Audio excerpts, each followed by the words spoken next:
প্রবাসে থেকেও এক টুকরো বাংলাদেশকে চোখের সামনে দেখলে কেমন লাগে বলুন তো। অগণিতিক লাল সবুজের পতাকা, প্রিয় সব মানুষ, সাগরের গর্জন আর খাঁটি দেশীয় খাবারের উৎসব। আজকের এই বিশেষ ব্লগটিতে থাকছে সেই দিন মিলন মেলাতে গিয়ে কি কি করলাম, বাসের মধ্যে কেমন আনন্দ হইলো এবং কি খেলাম সবকিছু নিয়ে। তাই স্কিপ না করে পুরো ভিডিওটি দেখতে থাকুন, কারণ আজকের পর্বটি হতে চলেছে অনেক অনেক বেশি স্পেশাল। চলেন প্রথম থেকে শুরু করা যাক। আমাদের সেদিনের দিনটা শুরু হয়েছিল খুব সকাল সকাল। সমুদ্র ভ্রমণের পুরো প্রস্তুতি নিয়ে আমরা সবাই বাসা থেকে বের হলাম। এর মধ্যে ছিল আমাদের অন্যরকম এক উত্তেজনা। আমরা বাসা থেকে নিজস্ব গাড়ি নিয়ে গেছিলাম এবং পরবর্তীতে গাড়িটা একটা নির্দিষ্ট জায়গায় রেখে আমরা বাসে উঠব। নির্দিষ্ট সময় বাসে ওঠার জন্য আমরা গাড়িটা পার্কিং করে রাখলাম একটা সুন্দর কফি শপের পাশে। বাস আসার আগ পর্যন্ত তো আমরা বসে থাকার পাত্র নয়। সাথে ছিল অনেকগুলো বাংলাদেশের লাল সবুজের পতাকা। এই যে দেখতে পাচ্ছেন যে এই ভাইটা অরেঞ্জ কালারের গেঞ্জি পরে আছে, সে কিন্তু এগুলো সব অ্যারেঞ্জমেন্ট করেছে। প্রবাসী দেশের পতাকা দেখলেই বুকটা যেন গর্বে ভরে ওঠে। কিছুক্ষণের মধ্যেই আমাদের বাস চলে এসেছে। এখন আমরা সবাই মিলে বাসে ওঠার জন্য রেডি হয়ে যাচ্ছিলাম। শুরু হলো আমাদের সেই কাঙ্ক্ষিত বাস জার্নি। আমরা এখানে সকলেই বাসে উঠে যাচ্ছিলাম। বিশ্বাস করেন বাসের ভিতরে জার্নিটা যে এত প্রাণবন্তর ছিল,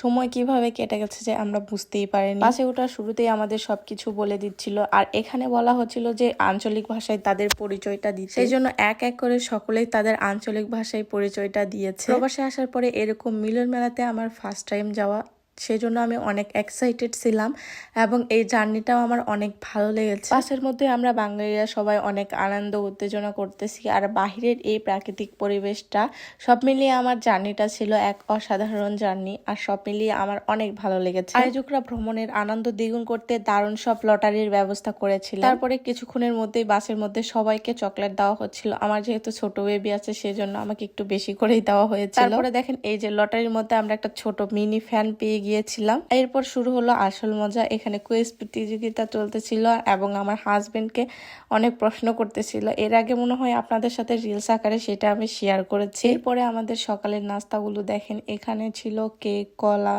কফি এবং অনেকগুলো চকলেট। তারপরে কুইজ প্রতিযোগিতার মাধ্যমে একটা ভেজা টিস্যু পেয়ে গেলাম। গিফট তো গিফট, ছোট হোক আর বড়। তারপরে এই যে দেখেন আলী ভাই কিন্তু একটা আনন্দের মানুষ, সবাইকে আনন্দ দিতে পছন্দ করে। সে এখানে ডান্স করতে শুরু করেছিল। এটা যেহেতু ছিল আনন্দ ভ্রমণ এবং সমুদ্র ভ্রমণ করা, সেহেতু সকলকেই কিছু না কিছু আনন্দ দেওয়ার জন্য গান, নাচ বা অনেক কিছুই বলা লেগেছে। সেজন্য আমার হাজবেন্ড এখানে একটা গান পরিবেশন করতেছিল। টিকিট নম্বর ধরে ধরে লটারি আর উপহার জেতার যে রোমান্স, তা সবাই উপভোগ করেছে। হাসি ঠাট্টা আর আনন্দের মধ্য দিয়ে আমাদের চমৎকার একটা পথ পাড়ি দিলাম আমরা। অবশেষে সব অবস্থার অবসান ঘটিয়ে আমরা এসে পৌঁছে গেলাম সেই কাঙ্ক্ষিত জায়গায়। আমাদের বাসাটা দূরে হওয়াতে আমাদের পৌঁছতে অনেক সময় লেগে গিয়েছিল সেখানে। যাই হোক, বাস থেকে নামার পরে আমাদের সবাইকে টি শার্ট দেওয়া হয়েছিল। যারা পরবে তাদের ইচ্ছা মতো পরতে পারে, মেয়েরা না পরলেও হবে, সমস্যা নেই, কিন্তু ছেলেদের সবাইকে পরা লাগবে সেই টি শার্ট। তারপরে আমরা বাস থেকে নেমে চলে যাচ্ছিলাম সাগরের কাছে।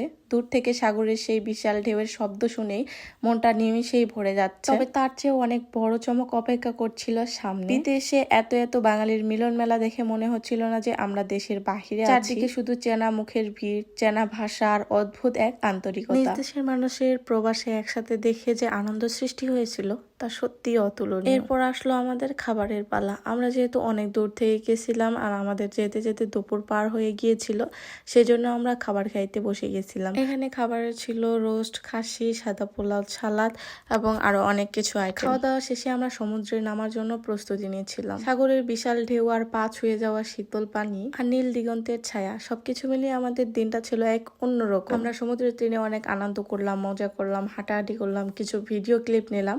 সবকিছু মিলিয়ে প্রবাস জীবনের ব্যস্ত জীবনকে শান্তিময় করে। প্রবাসে নিজের দেশের মানুষ এবং পতাকাকে জড়িয়ে সবকিছু মিলে এমন একটা দিন কাটানো সত্যি ভাগ্যের ব্যাপার। এই পুরো ভ্রমণের প্রতিটি মুহূর্ত আমার স্মৃতির পাতায় চিরকাল অমলিন হয়ে থাকে। এই যে আমি একটা বাসা থেকে চার নিয়ে গিয়েছিলাম, যেখানে আমি সমুদ্রের পানি, বালি এবং ছোট ছোট ঝিনুকগুলো নিয়ে এসেছিলাম। আজকের ভিডিওটা দেখে বুঝতেই পারতেছেন যে আমাদের সেই দিনটা কেমন কেটেছিল।